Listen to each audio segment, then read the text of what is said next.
What's going on? Raven Ritual 666 back from the dead with another Diablo 4 build guide. Today I'm very excited to bring to you my Fireball direct damage for Season 7 of the Witchcraft. This build is performing even better in Season 7 than it was in Season 6. And last season we were able to clear Pit 100 quite easily. I recently put out a video on the top 5 Sorc builds and how to snapshot for Season 7. I actually rank Fireball in position 5. You can see the link in the description if you want to see a bit more about why we rank that in position 5, as well as some of the other top meta builds for Season 7. However, this is just such a fun build to play. It's super easy to set up. It does bonkers amounts of damage, and it will help you obliterate everything in T4 into the end game. You can see here, we're just cruising through a Pit 100. I killed the boss in a minute and a half. We can hit up to about 60 billion damage, and when you get the distance right, that can proc for like a 50, a 60, a 20 bill all at the same time. So nearly doing a big chunk of damage for about 100 billion. I love this build because you can pretty much one-tap all T4 bosses. You can blast your way through Infernal Hordes solo and get some great up the side. It's super speedy through the Undercity because of how quick our teleport enchant is. And overall, it's just one of the best endgame builds. I get a few people that come into my Twitch chat that go, Raven, what should be the first build that I set up with Sorcerer to get into T4? Always Fireball. Again, guys, if you love this content, you want to know more about the build, please like and subscribe. It is completely free. It really helps me. Again, I am a Mobalytics content creator and a Diablo partner. The build guide for this is in the description below. Check it out. There are some variants and some different reasons that I run this compared to what other people do in the community, and we'll take you through a little bit about the why. But first, looking at our playstyle, you can see there we're hitting 16 bills, big billion numbers. It does require some positioning, and that's where the cons come. Look at this run. This is just the first Pit 100 I came up against. It is a bad map for Fireball. Fireball really does well in open spaces, like in Hordes, like in Witch Tides, as the big damage comes from the amount of time that Fireball bounces. So Destructive Fireball is currently bugged, and what that means is every time Fireball is bouncing, it seems to be multiplying the damage. So the most damage you'll do is almost when the enemies are off screen or on that final bounce. There's also a spot that is like the money zone where you can, the bounce of the Fireball spreads outwards, and you can almost hit like 4 instances of Fireball damage all at once, which is why you can get those multi-billion procs when you get it right. So it does take a little bit to get used to, but we have so much cooldown reduction. We're getting bonus damage from our Inferno, also from our Familiars. We'll take you through that all when it comes to our skill tree. There are some differences you can run on your gear, and I'll take you through that depending on what you want to set up for, whether it's pit push or if it's just like speed farming all content, along with our Mercenaries. I actually run Oldkin here. You can run Subo, and Subo will do more crit damage, but I love Oldkin because this build will go to Pit 110 this season. Like, it is, I can do 105 already, and if I farm the right map, but overall, it's just so easy to set up, it's fun to play. But yeah, Oldkin gives me Execute, and you'll see the odd time I get an Execute, and that's because sometimes an ad can be unstoppable and run towards you, and I just like to have that little bit of Execute when I'm trying to push for a 110. But otherwise, let's get into the rest of the guide. So, taking a look at our gear, there is a lot to go through, and it's going to depend on what gear you have and what GA. So starting with our stats, 2 of the most important stats we want to get to is always armor cap, which you can see we're completely capped right now at 1000 armor. Our resistance cap is capped at 70%, very easy. But getting to attack speed bonus to about 100%, it does make a difference if you're cap 1 or cap 2, but you know, you're kind of aiming for the 100%. And crit chance cap. You want to make sure that we're always critting so we get this massive bonus from our crit strike damage. So firstly, we do run Air of Perdition. It is amazing. That 60% multiplicative damage to the right enemy type is very nice, along with the bonus 200% to angels and demons. So if you do get the right enemies that are demons, like werewolves and vampires, and as long as you're not fighting knights, you're going to be in a really good spot to help you push close to 110. Now, I've actually got overkill here. I've triple masterworked on crit chance. In a perfect world, I would just have 2 in the crit chance and 1 in the core skills. But if you got a GA on the core skills, you can still use that and then maybe double still crit chance.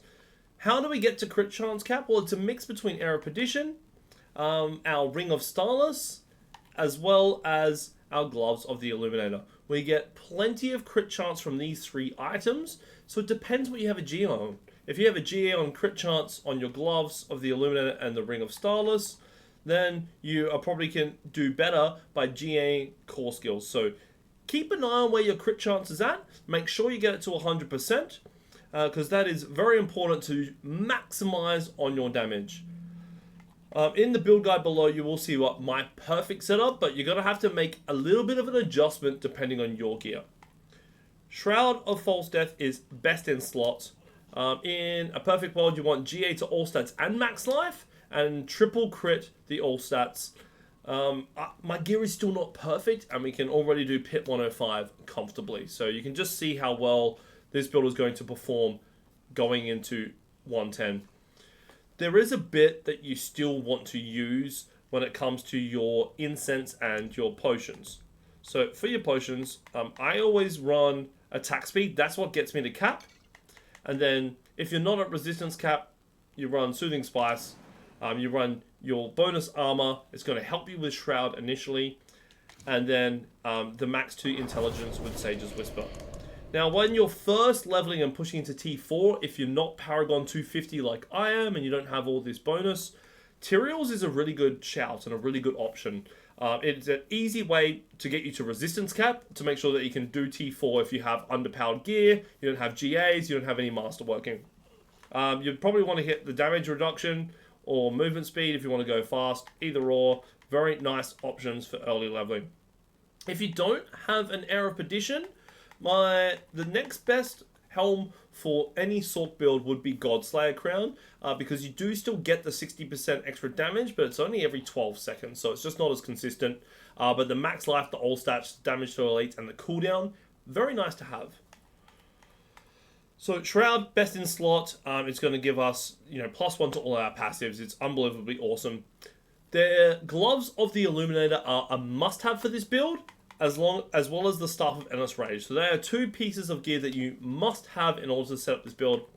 Probably Tower Rushes as well. You could get by while you are leveling, but definitely Gloves of the Illuminator and a Staff. So Destructive Fireball is bugged. So it says on the aspect, Fireball now bounces as it travels, exploding each time it hits the ground for anywhere from 70% to 100% damage. Well, the more bounces it does, the more damage it does. That's how you hit those billions. There are only really 2 stats that are important for a GA. You want the ranks to Fireball, that is the best, and Fireball attack speed.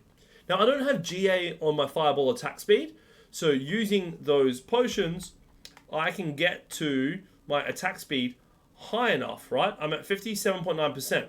Now, with my Mercenary, ready? I'll cast a Fireball. Variana's going to give me the buff. I can get to 67.9%. With my Witch Power, Breath of the Coven, that's going to take me to 97.3% attack speed. So that is all the attack speed I currently need.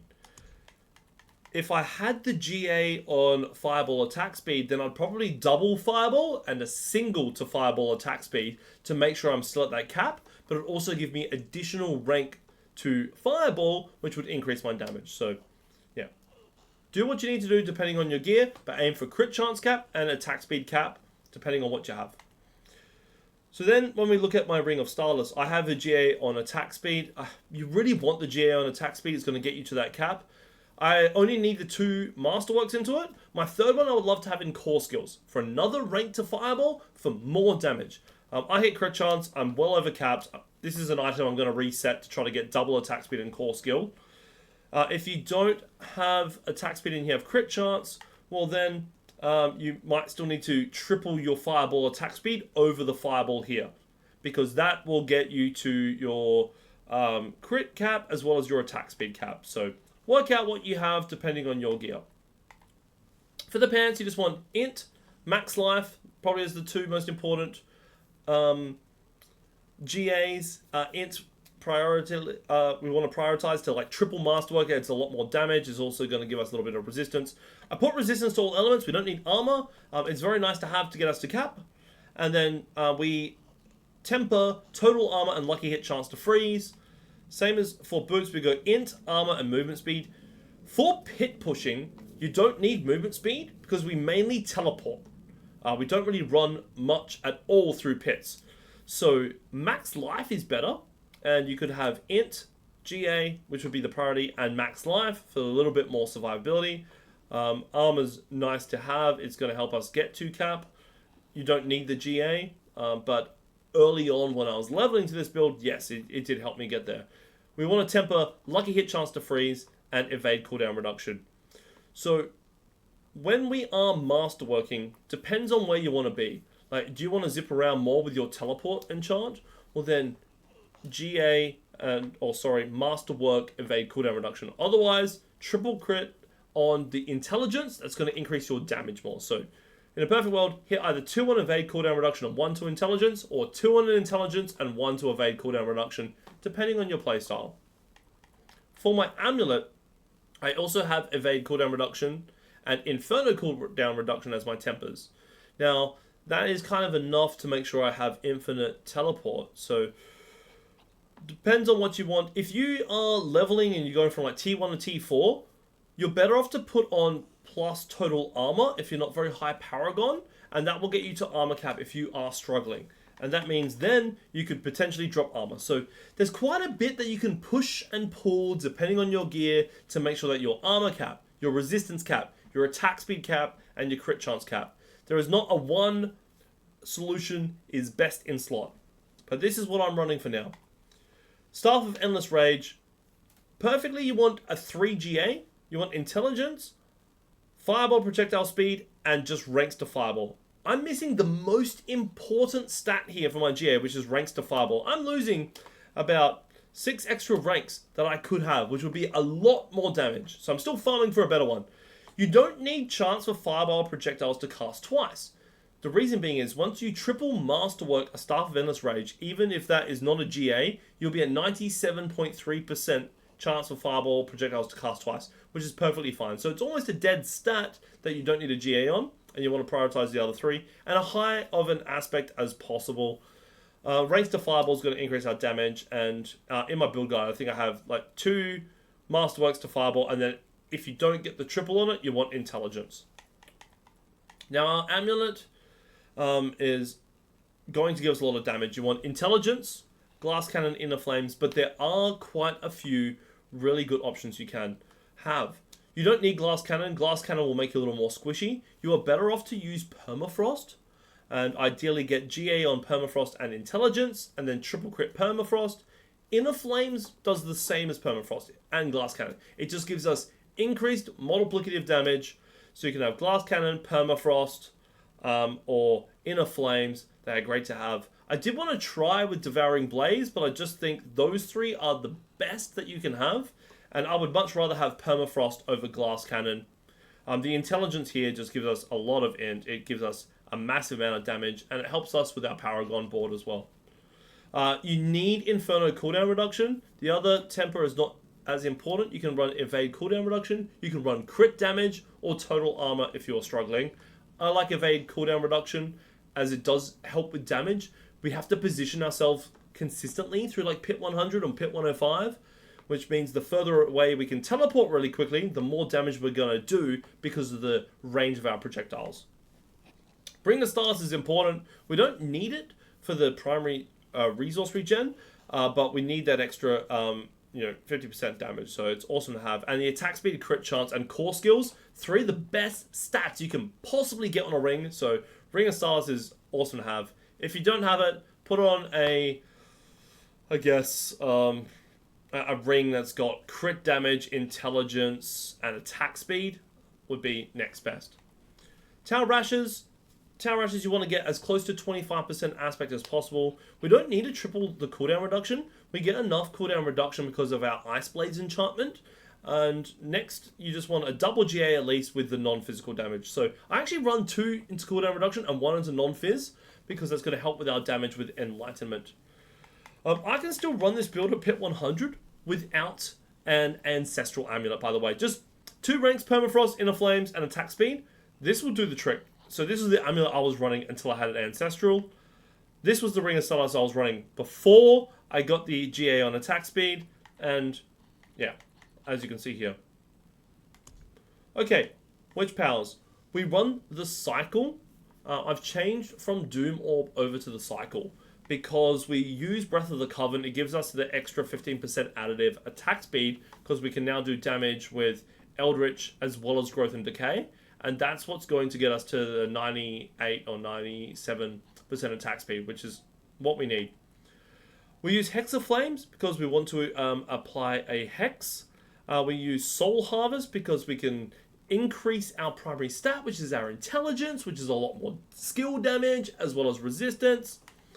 We do Shaken Soul because your Eldritch effects apply vulnerable. And what this also means, once you've got this to rank 10, your core skills now also apply vulnerable, which is awesome. Fireball applies vulnerable in itself. We used to have a stat in Season 6 for lucky hit chance to apply vulnerable on an amulet, which meant we lost damage. So this is your best combination with Purging Touch, and yeah, it just massively helps. Taking a look over at Mobalytics and our build guide, which is down in the description below, we're going to start with our skills. So we run Fireball, of course. Inferno. Inferno's amazing. It gives us like 50% extra damage with our fire skills. We run Flame Shield for the old snap button if you ever get crowd control, or if you just don't want to dodge a boss mechanic, you go, alright, I can stand here and keep doing damage because I'm in the right distance. Ice Armor, it's very nice to have. I'll talk through in the skills the 2 variants of why you should swap them, why you should run Mystical, or why you should run Shimmering. Both are very good depending on the scenario. Teleport, of course, speaks for itself. Fast movement speed and DR. We do use Familiar. We get 3 charges. Familiar is off cooldown a lot of the time, and we can get 10% multiplicative damage from it, so it's great to have. We run Ice Blades. In the skills, I'll talk through what option is better for you depending on where you're at with your cooldown reduction or depending on where you're at with your crit chance. And then Teleport, of course, because we love our tele enchant just to make sure that we can move around and position ourselves with absolute ease when we're fighting with Fireball.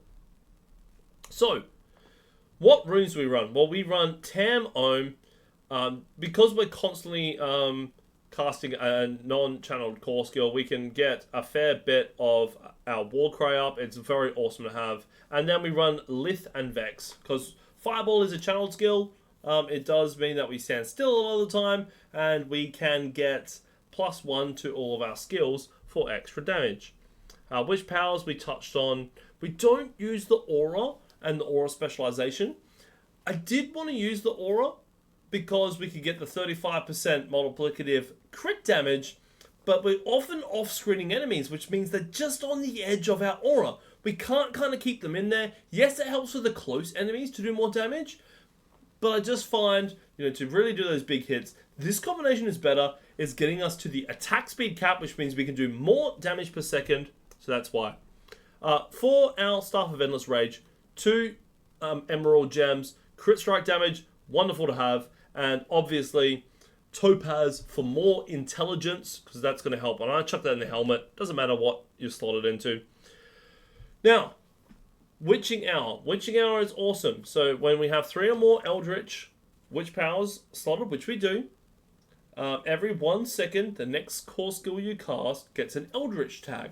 That means that Fireball just constantly applies vulnerable for us. We don't need to rely on our Witch Powers to apply vulnerable. We don't need lucky hit chance to apply vulnerable like we did last season. And Fireball in itself is just perma-vulnerable everything.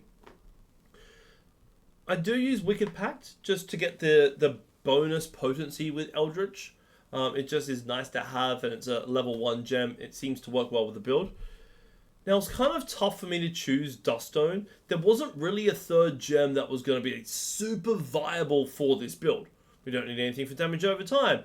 We're not using Growth and a Decay to get Friend of the Bog. I tried Friend of the Bog. I liked Friend of the Bog. I tried running, Aura Specialization. Just with our movement, just didn't feel right. So this is the combination we've come to, and it feels the best. But Duststone, it's only 2.5% extra damage. But you know what? When we're hitting up to 60 billion, we'll take 2.5% or 60 billion, right?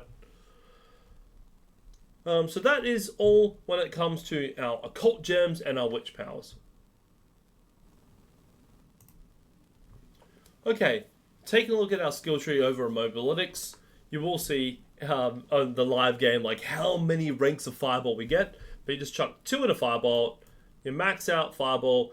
Destructive Fireball is what gives us a massive amount of damage with our Gloves of the Illuminator. That is what gives us the big billion damage boost paired with our gear. So that is a 100% priority. If you do run a Shatter version, I'll have another build guide out later this week on proper Fireball Shatter pit pushing than Greater Fireball. But yeah, Destructive Fireball for the direct damage variant. 3 points in Elemental Dominance for some extra core damage. 1 in a Flame Shield. We just put 4 into Teleport, and we go through to Shimmering. A little bit of DR is nice. 4 seems to be enough of a cooldown. We don't need the extra point. 3 in the Glass Cannon. We're getting ranks off our Amulet. Now, Ice Armor. You have an option. Now, if you are like under-leveled, you're not quite at your armor resistance cap, and you do struggle with survivability, Shimmering is really nice to have. But it only works when you're spending mana. Now, you have to balance Shimmering along with your Inferno, because once you cast Inferno, you're not spending mana anymore, and we do have it off cooldown a lot of the time. So it is a little bit more intricate to play, but if you're a newer player, or you're trying to go from T1 to T4, do Inferno, wait till Inferno ends, then Ice Armor. And then they kind of both remain permanently off cooldown, so it's like Inferno, damage, and then like Ice Armor, yay! And you can kind of balance them. But I do think the better option is still Mystical. We get 15% increased damage to frozen enemies, and it does chill enemies around us. In our Paragon, we do get a fair bit of damage reduction to chilled enemies. So the only time you may die, like in a Pit 110, is once you've frozen everything, you've done all that big damage, they become unstoppable, and some of those adds come towards you. At least chilling them reduces their damage. So it does work well, but if you don't have enough cooldown reduction, if your masterworking is not up to scratch, and I would recommend that you run Shimmering. But yeah, feel free to play with those 2 points to what works best for you. Coming down here, we do take just the 3 points to Familiar. Familiar gives us a barrier, helps with our survivability when other things are off cooldown, and we take the 10% increased damage of its type. You want to make sure that you only cast Familiar after a fire skill, after a Flame Shield, a Fireball, Inferno. You do not want a Lightning or a Frost Familiar. It does take a bit of getting used to, but as soon as you cast your first Fireball, you just Familiar. Or Inferno, Familiar, then Fireball. And you can feel free to hit that every few seconds, and it will remain you in a permanent barrier, so it works for survivability, but 10% more damage, awesome to have. I've actually changed this on live. This again depends on where you're at with your build. So we run Ice Blades as our enchantment. Now, if you're not at your attack speed cap, then run Invoked Ice Blades. If you've got GA cooldown reduction gear, and you've triple masterworked it on your Talrasha, but you don't have a GA attack speed on your Gloves of the Illuminator or your Ring of Starless, well, you can probably run Invoked Ice Blades for the extra 10%. You do get 2 to 3 Ice Blades up at a time, which is nice to have. Personally, I prefer Roaring Ice Blades. Just the cooldown reduction is really nice to have. I run this at the moment. It does help with my survivability. And the amount of times I just get a cooldown back when I need it feels good. So feel free to rotate these. I recommend Roaring Ice Blades, but both work depending on where you're at. We take our points over here. And protection. Every time we use a cooldown, which is always, especially with our familiars, barrier, and that's what keeps us alive. Same as Mana Shield, free damage reduction. We got 3 points in Inner Flames, 3 points into Devouring Blaze. Inner Flames is one of those passives that you want to get on your amulet. same as either Glass Cannon or into our next point, Permafrost. Permafrost, all skills get 18% damage while our Frost skills on our action bar. And we have Ice Armor, so nice to have. 3.5 Frost, again, more damage to Chilled. So with the Mystical Ice Armor, we can apply Chill if enemies come close to get a bit of damage. And to Frozen, we get the big billion hits once enemies are frozen. And Icy Touch for more damage to Vulnerable. 3 points to Elemental Synergies, we get a little bit of extra damage. 3 points into Evocation, cooldown reduction. 5 points into Inferno, it reduces the cooldown. It's on a really short time. Awesome to have. It's nice that it pulls in enemies too, so if you can proc it when enemies are far away, pull them in, position yourself with Fireball, you can hit for those big billion damage procs. And Supreme Inferno, it applies Vulnerable. Not that we really need it with the 5 stacks to Inferno, but what's cool about Supreme Inferno, one is up 50% increased damage with our fire skills and no mana cost. Perfectly fine. We just grab 1 for Fiery Surge, 3 for Soulfire, because when we do stand still, we can double this damage, which is awesome. And Enlightenment is the best. Someone asked me the other day, oh, why don't you run Isus? Well, Enlightenment gives us stacks, but it also combines our damage with Fire, Lightning, and Cold, which is far more than just the crit. And the increased damage, the mana regen, and the attack speed gets us to that cap that we can do as much damage as fast as we can. Even though it's kind of nerfed going into the season, it's just the best key passive that we have, probably other than Shatter. But it means we don't rely on specific bosses. It doesn't matter what boss we get. In that video before, I fought the worst boss, which is any melee boss that gets close to you because you want to move away. So whether it's Scourge or the Marauder, they're probably our least 2 favorite bosses, but it does not matter. You're going to be fine on pit 100. Regardless of your map, it's going to be easy mode. For our Paragon board, this is currently at Paragon 250. You want to come up and go to Elementalist. You only need the 40 intelligence if you are leveling. You don't want to come down here and pick up these bonus nodes initially, but it's going to buff up our damage to elites and our non-physical damage, which helps with our enlightenment. You want to come up to the right-hand side. You're going to grab Destruction for that crit damage. It is awesome to have. It really makes a big difference in our fundamental release board. Now, for the third one, you come up, pick all your nodes, come up into our Searing Heat, and for our Searing Heat board, we're going to use Unleash, again, for the bonus to crit strike damage and to our fire damage, which is awesome. You don't need these red nodes initially, but you come back to that as you progress through Paragon. Now, our fourth board, we're going to come across to the left. You're going to get all your vulnerable damage buffs. We're going to go into Frigid Fate. Frigid Fate is going to help massively with our amount of damage, and we will use Tactician, again, to buff the rare nodes for non-fizz damage and for vulnerable. You'll come back and pick up some of this later on. And then for our fifth and final board, we want to use Icefall. In previous seasons, we used Enchantment Master, so I will have the guide updated in the description below for Mobalytics for this exact setup, and we will run Pyromaniac to give us that extra damage with our Fireball skill. It makes a big difference. So once we've kind of got 250, I will pick up this node for the cold damage for Enlightenment and our max life, and then I'm just going to max out any int node, intelligence node through all my boards. So I will come back here and just go int. Anywhere I can pick up a free int without an extra point to get as much intelligence as possible through to Paragon 300.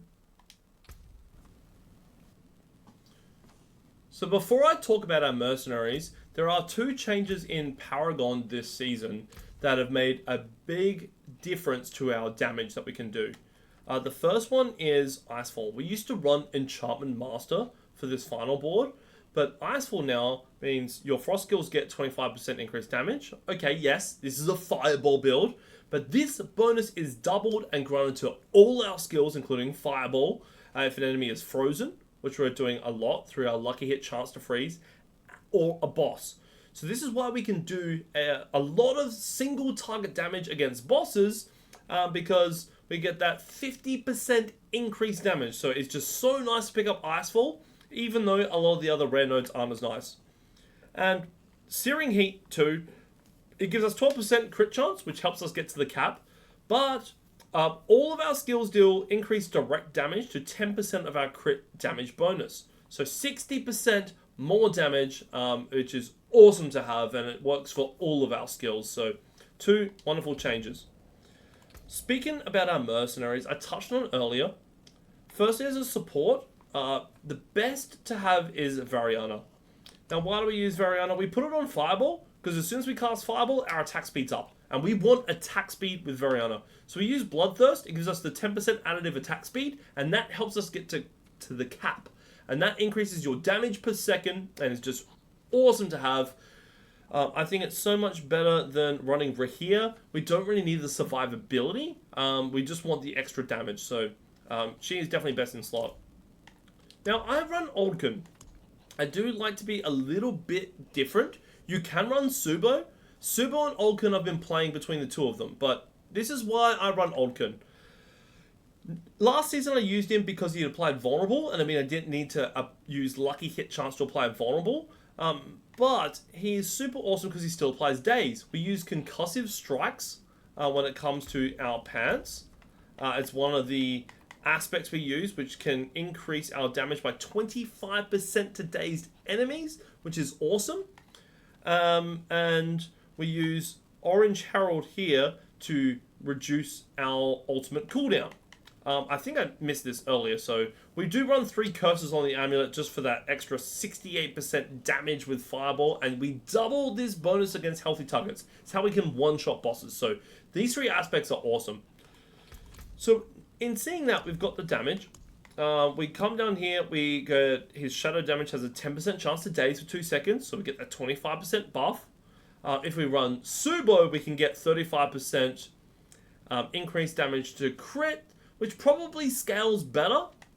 However, he desiccates an area slowing enemies. We get more damage out of Devouring Blaze, because more slow. It reduces their damage dealt by 20%, which is nice to have, some DR. And I actually like Condemned. You instantly kill languishing enemies with less than 40% life.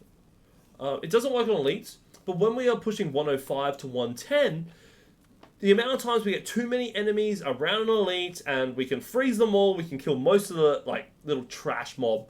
But sometimes 1, 2, or 3 will be unstoppable and break through, and then you have to dodge the little melee enemy, and Fireball won't do much damage up close. So you try and look at the elite, you're trying to dodge the little guy that's on you, but you just, if they've been hit by Languished, just execute them. And those little executes seem to make a difference to keep you alive when you're pushing with Fireball direct damage. So I actually do like it.